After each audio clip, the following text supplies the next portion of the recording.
Pessoal, os exercícios que envolvem plano inclinado, eles seguem um padrão muito fácil de identificar e eu quero fazer primeiro a análise do sistema antes de ir para os exercícios.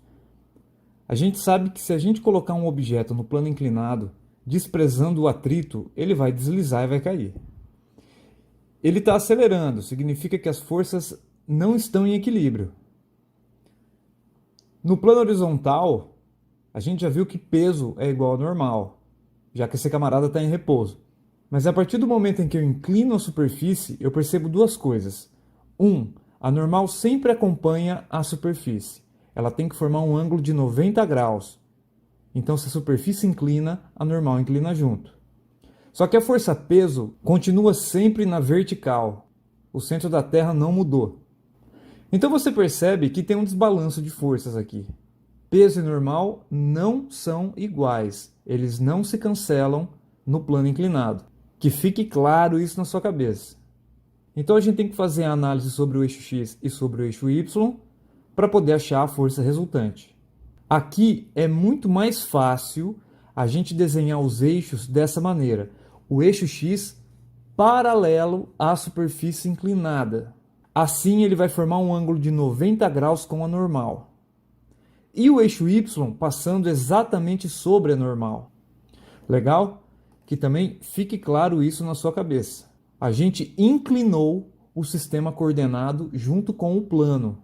Dessa forma, a força que não está sobre nenhum eixo e deve ser decomposta é a força peso. O peso tem uma componente em x, vamos chamar de px, e tem uma componente em y, vamos chamar de py. Aqui dá para ver melhor o balanço de forças. Sobre o eixo y, como não há movimento, a gente vai dizer que as forças normal e py se cancelam. Então, num plano inclinado, normal é igual a py e não ao peso. Legal? Outra coisa, ninguém anula o px. O px aparece ao longo do plano. Então, quem causa aceleração no objeto é o px, a componente x da força-peso. Legal, né? Então, redesenhando aqui os vetores peso, py e px, para formar o nosso triângulo retângulo. Esse triângulo é retângulo aqui, você está vendo. E aqui existe um ângulo θ. Vamos relacionar todos os pesos e θ nesse triângulo, calculando o seno de θ, que é igual ao cateto oposto sobre a hipotenusa, e o cosseno de θ, que é igual ao cateto adjacente sobre a hipotenusa. Passando o peso multiplicando dos dois lados, a gente descobre que px é calculado como P vezes seno θ. E py igual a P vezes cosseno θ. Galera, esse é o grande resumão do plano inclinado. Anota tudo isso aí no teu caderno e eu acho que você entendeu essa análise, né? Falta apenas mais um comentário. Esse ângulo θ entre P e py é exatamente o ângulo de inclinação do plano. Redesenhando ele aqui, certo? E eu vou te provar o porquê. Redesenhando todo esse triângulo aqui de uma maneira mais fácil, aqui está o nosso ângulo θ no plano inclinado. Esse cateto representa a força peso, que forma um ângulo de 90 graus com a superfície horizontal aqui no chão. A gente sabe que a soma dos ângulos internos de um triângulo tem que ser 180 graus. Se eu já tenho 90, falta mais 90 entre θ e esse outro ângulo alfa. Vamos chamar de alfa esse cara. Θ mais alfa tem que ser igual a 90. Mas esse grande ângulo aqui também é igual a 90 graus, porque é justamente o ângulo entre o plano inclinado e a normal, ou py. Como a gente já tem alfa aqui, falta θ, porque eu sei que alfa mais θ é igual a 90 graus. Legal? Então, θ, que é a inclinação do plano, é usado para calcular px e py e a normal. Vamos lá. O bloco é colocado no plano inclinado de 30 graus, θ igual a 30, em relação à horizontal. Não tem atrito nessa superfície. Calcule a aceleração e a força normal. Vou resolver esse exercício bem rápido. Eu não preciso desenhar a força peso. É muito mais fácil no plano inclinado você já começar pelo px, ao longo do plano inclinado levando ele para baixo, e o py sobre o eixo y, 90 graus com a superfície, de tal maneira que esse vetor anula a força normal. Legal? Então vamos fazer o item A. Eu sei que no plano inclinado, normal é igual a PY. E PY é calculado como peso vezes o cosseno da inclinação θ. Então, normal é igual o peso é m vezes g vezes o cosseno de 30 graus. E eu acabei de descobrir que eu não coloquei a massa no corpo aqui. Então, vamos inventar uma massa. Essa massa pode ser igual a 2 kg. A gente sabe que a gravidade é igual a 10. E o cosseno de 30 vamos aproximar para 0,87. Então, a normal é igual a 17,4 newtons. Muito bom. O peso é igual a 20 newtons e a normal 17,4. Eles não são iguais no plano inclinado, hein? Então, o item B, para terminar, se a gente quer uma aceleração, não adianta fugir da segunda lei de Newton. Força resultante é igual a massa vezes aceleração. Como PY já anulou a normal, sobrou apenas PX.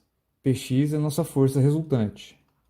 A massa do objeto a gente inventou, 2, e a aceleração é A. PX é o peso vezes o seno da inclinação. Muito bom.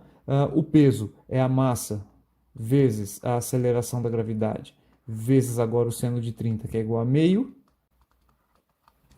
A gente vai descobrir que a aceleração é igual a 5 metros por segundo ao quadrado. Simples. Você não pode inverter seno com cosseno nessas fórmulas, hein? Vamos colocar agora o plano inclinado num sistema de corpos. O bloco B está numa superfície inclinada, enquanto o bloco A está numa superfície plana e horizontal. Não há atrito nas superfícies, a massa do A é igual a 2 e a massa do B é igual a 3. Um fio ideal está unindo eles aqui, beleza? Determine a aceleração do sistema e a tração no fio. Vamos desenhar todas as forças aqui relevantes. Então, começando pelo corpo A, a gente tem o peso do corpo A e a normal com a superfície. Nesse caso, como o corpo A não está no plano inclinado, peso é igual a normal, não vai entrar na nossa conta. Sobrou apenas uma força de tração, vamos chamar de T. Essas são todas as forças sobre o corpo A. Sobre o corpo B, existe a tração T ao longo do fio. Esse fio está paralelo à superfície, beleza? Isso é importante. E o corpo B possui o peso B. Vou desenhar o peso B desse jeito. Porque no plano inclinado, o que me interessa é a decomposição do peso. Aqui está o PY e aqui está o PX. Vou colocar o B aqui, para você saber que é o PBX, PBY. Falta mais uma força, que é a força normal, 90 graus com a superfície. Está aqui, normal do bloco B. Faltou alguma força? Não faltou. Então vamos olhar para a força resultante em cada um. Começando pelo A, a força resultante nele é muito fácil. Já que normal cancelou o peso, sobrou só a tração. Fácil. No corpo B, a gente sabe que a normal vai ser anulada pelo PY. Legal. Não entra na nossa fórmula. Então a força resultante em B vai ser a seguinte. O movimento desse sistema é nessa direção. Ou seja, quem puxa o sistema todo é a força PX. O bloco B desce o plano e o bloco A caminha para a esquerda. Legal? Então eu vou colocar PXB primeiro e diminuir a tração que está atrapalhando o movimento do B. Essa é a força resultante no B. Vamos calcular PXB aqui primeiro, antes de continuar. Isso aqui é o peso do B vezes o seno da inclinação. 30 graus aqui de novo. A massa do B é 3 kg, a gravidade é 10 e o seno é meio. Isso aqui vai dar 15 newtons. Legal. Então agora vamos aplicar a segunda lei em ambos os corpos. Então, primeiro no corpo A. Força resultante é a tração, a massa do A é 2 e a aceleração eu quero descobrir. No corpo B, a força resultante é PBX, que é 15, menos a tração. Isso aqui é igual a massa dele vezes A. Fazendo a regra da soma, o que eu vou ter é o seguinte. Essa tração positiva cancela essa negativa, elas são iguais, é operação e reação, sobra 15. Do lado de cá, a soma me dá 3 mais 2, 5. Então, A é igual a 3. Voltando agora na equação do A, a gente substitui 3 no lugar do A, da aceleração. Então, a tração é igual a 2 vezes 3, que é igual a 6 newtons. Recapitulando, toda vez que tiver um plano inclinado na história, você não usa o peso para derrubar o cara, você usa o px. Essa é a dica que eu te dou. Vamos fazer um último exercício. De novo, aqui é um sistema de 2 blocos, existe o plano inclinado, não tem atrito entre A e a superfície, e as massas dos corpos são iguais. A primeira pergunta é: há movimento no sistema? Uma pessoa desavisada iria olhar para as massas e dizer: pô, como as massas são iguais, as forças estão balanceadas. Nenhum peso é maior que outro. O peso do A é igual a 50, o peso do B é igual a 50. Beleza? Só que como o A está no plano inclinado, a força responsável por levá-lo para baixo não é o peso, é o px. Px do corpo A. Esse px está brigando com o peso do B. Quem é maior, pxa ou pb? Vamos fazer a conta. Pxa é o peso do A vezes o seno de 37 e o pb é apenas a massa do B vezes a gravidade. Peso do A é igual a 50 newtons, peso do B é igual a 50 newtons, só que aqui em cima a gente tem que pegar 50 newtons e multiplicar por seno de 37, que vai dar alguma coisa próxima de 30 newtons. Como o peso do B é maior, ele vai puxar o A. Então o A sobe, acelera para cá, enquanto que o B desce, acelera para cá. Legal? Essa análise você tem que fazer nesse tipo de problema. Existe mais uma força que importa aqui, que é a atração no fio. O A está sendo puxado com uma atração para cá, enquanto que o B está sendo puxado pela mesma atração para cá. Não preciso desenhar o PY e a normal aqui, porque não vai entrar na conta. Então olha só, força resultante sobre o corpo A é igual a tração menos pxa. Já que ele sobe, a tração é maior do que o px.